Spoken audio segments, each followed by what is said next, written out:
Ito yung day 2, guys. Nagsusuka po itong isang ito. At ito naman ay nagsuka din kanina. Ito naman, guys, ay pang day 3 niya ngayon. Simula nung nagkaroon siya ng sintomas. At umokay-okay naman na siya kasi nagagamot naman sila. Yung mga binigay naman ng vet na gamot ay binili naman, nasunod naman. So, ito, pang day 3 niya ay umokay na siya. Hindi na siya ganun kahina. Hindi na rin siya nagsusuka ng nagsusuka, guys. So, ayun guys, ito yung day 2 ng pagsusuka nila.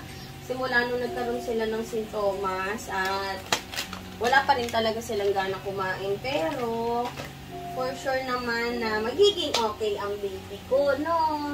Ay, kanalinis tayo. Inisan ko lang siya. Yung isa, suka ng suka to kahapon at kagabi. Pero ngayon, hindi na siya nagsusuka pa naman. Ito ngayon ang mas nagsusuka ngayon. Nang mayat-maya talaga siya, guys. Kaya kailangan lagi akong merong Hydralyte para mabalik yung electrolyte nila. Kasi sa pag ganito pong sitwasyon nila, guys, is mas okay po na importante sa kanila yung electrolyte kaysa po sa pagkain ngayon. Kasi mas kailangan nilang maibalik yung lakas talaga nila o yung electrolyte sa katawan nila. So, lahat sila, guys, ay may kanya-kanyang ganito. Hindi ko sila, kahit yung syringe nila ay araw-araw namin pinapalitan at hindi sila magkakasama sa, sa isang syringe na ginagamit. So, isa-isa po yung syringe na ginagamit nila. Isa-isa sila.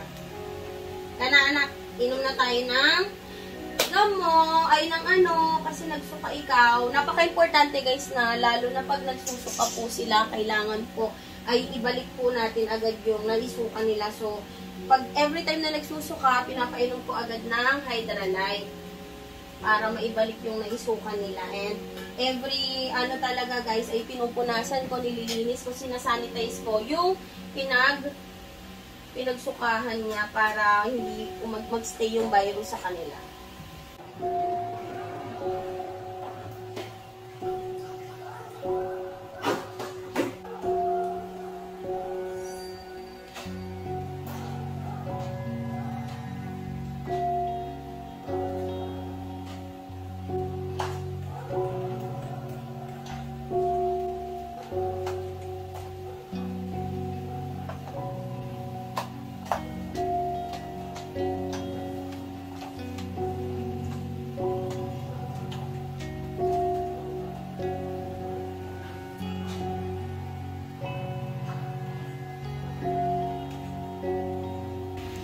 Ayan guys, ito yung mga ginagamot ko sa kanila ngayon, dito sa kanilang sakit.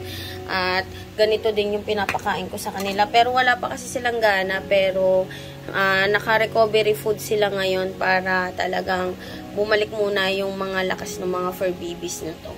Ayan guys, bababa ako ngayon kasi kailangan kong bumili ng mga gamot ni Kari, ng mga pagkain nila Kari. And syempre, yung mga pangangailangan ng mga nagkaroon ng parbo. So, kailangan ko pong bumaba. And huwag kayo mag-alala kasi naliligo naman ako bago ako bumababa. Pagbalik ko dito sa bahay, ganun din. Eh, kailangan ko din mag-wash o magbihis bago ako bumalik dito sa mga may parbo. Ay guys, ito yung day 3 nila.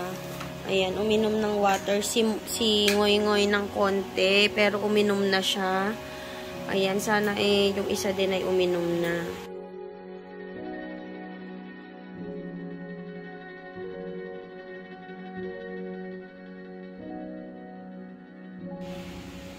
Yung tubig na nilagay ko kay Ngoy-Ngoy, naubos niya agad.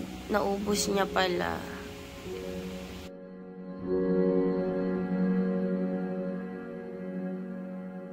Hi guys! Ginawa ko po itong video na to. Sa totoo lang ginawa ko yung video na to dapat is para makita yung paggaling sana ng mga fur babies na nagkaroon po ng virus. Sobrang hirap po sa akin guys na mag-explain kasi mahal na mahal ko po yung mga batuta ko. Lahat po yan ay hindi ko talaga pinabayaan. Kaya lang siguro dumadating sa punto ng buhay natin na nagkakaroon talaga tayo ng mga pagsubok at ito po yung binigay sa akin. Gusto ko lang pong ipaalam sa inyong lahat na yung 3 pong fur babies na lumaban po ay iniwan na po ako.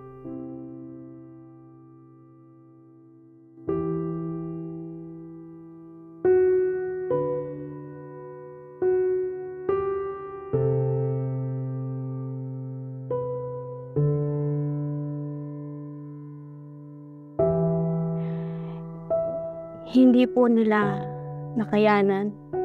Di ko alam guys, pero pakiramdam ko sobrang tindi po ngayon ng virus. Sobrang saya ko po na nasa video pa po na umiinom na po sila ng tubig. Kaya masaya ako na akala ko masusurvive po sila. Ngayon ko lang po nagawa itong video na to kasi sobrang na-down po ako, sobrang na-stress po ako. At hindi ko alam kung paano ko po i-explain ng maayos sa inyo. Dahil kailangan ko pong maging matapang, kailangan ko pong lumaban para po kalako ko.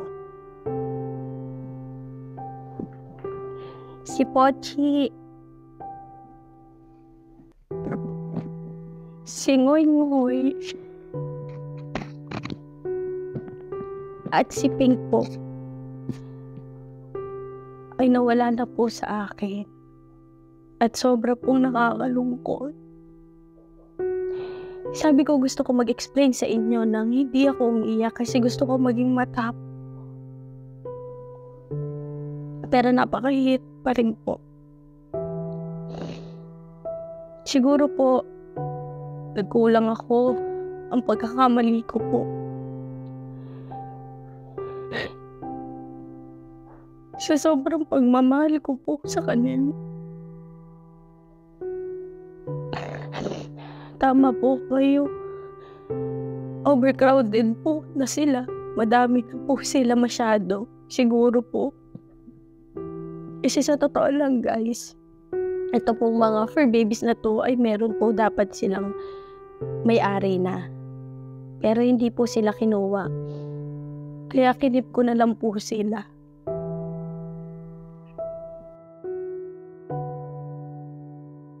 Hindi po ako nag-iinarte. Hindi po ako nag-iinarte.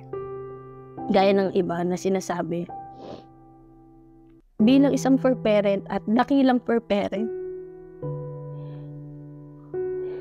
napakasakit pong mawalan. Hindi po ako nag-iinarte. Napakahirap pong mawalan ng fur babies. Gusto ko lang pong magpasalamat sa lahat po ng sumuporta po sa amin, nag-abot ng tulong, at sumuporta po sa mga products namin para sa laban po namin. Gusto ko pong humingi ng sorry kasi natalo po ako. Hindi ko po sila na-survive. Pero alam ko na alam nila na ginawa ko po yung lahat para sa kanila. Halos hindi po ako natutulog, halos hindi ako nakakakain. Kasi gusto ko gumaling sila, kaya tutok na tutok po ako. Lahat po ng mga advice nyo, mga gamot, vitamins, binili ko po yan, ginawa ko po sa kanila lahat yon. Lahat ng mga sinabi nyo, lahat ng comment ninyo, sinusunod ko po yan guys. Binabasa ko po lahat yan. Kasi alam ko na mahal nyo po yung mga batuta na to. Alam ko na mahal nyo po sila Coco. Sa mga nagsasabi po na bakit hindi sila pinabet, chinek po sila ng bet, pero dito na lang po sa bahay. May mga gamot din po sila na ininom. Lahat po yan guys, hindi ko po pinabayaan sila. At alam po ng Diyos kung gaano ko po kamahal yung mga fur babies ko.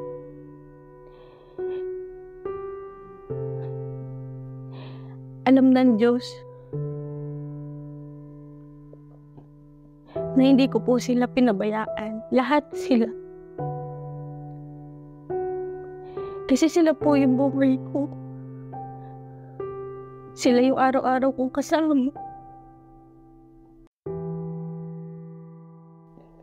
Kaya sobrang hirap po ng proseso sa amin ngayon. Sobrang hirap po ng pinagdadaanan ko ngayon.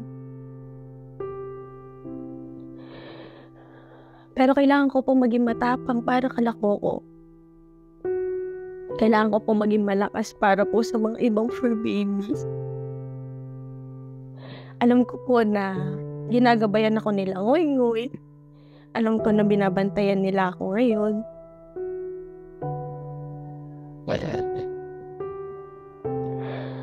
Alam ko na mahal ako ng mga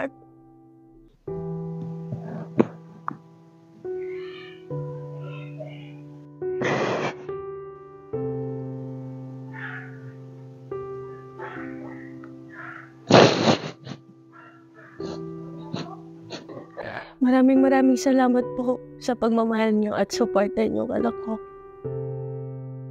Ngayon, kasama na nila si Chambi sa heaven at alam ko na naglalaro na sila doon. Alam ko rin na ayaw nila akong malungkot. Dahil alam nila na kailangan pa ako ng ibang mga batuta. Alam ko na binabantayan nila ako.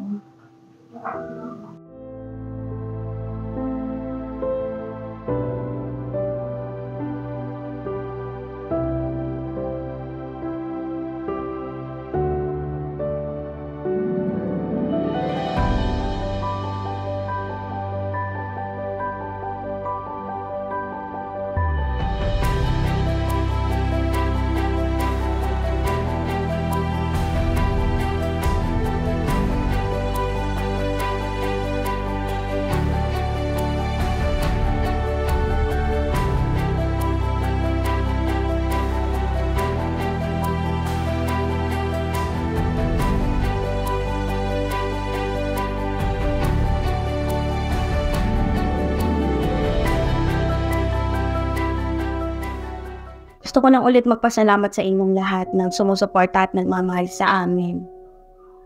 Alam ko kung gano'n na kamahal sila Coco.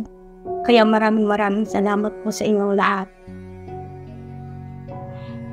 Kailangan ko pong magpatuloy. Hindi po ako pwedeng sumuko. Hindi po ako pwedeng magmukmo. Kasi marami pa po fur babies ang umaasa sa akin. Hindi po madali yung proseso na pinagdadaanan ko at pinagdadaanan namin.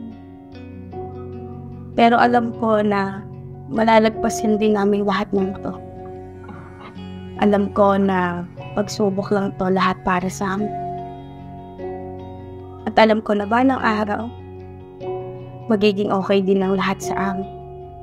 Hindi ko na po na-continue yung video ng pag-aasikaso ko sa kanila kasi hindi ko na po sila kayang videohan po sa ganong sitwasyon nila.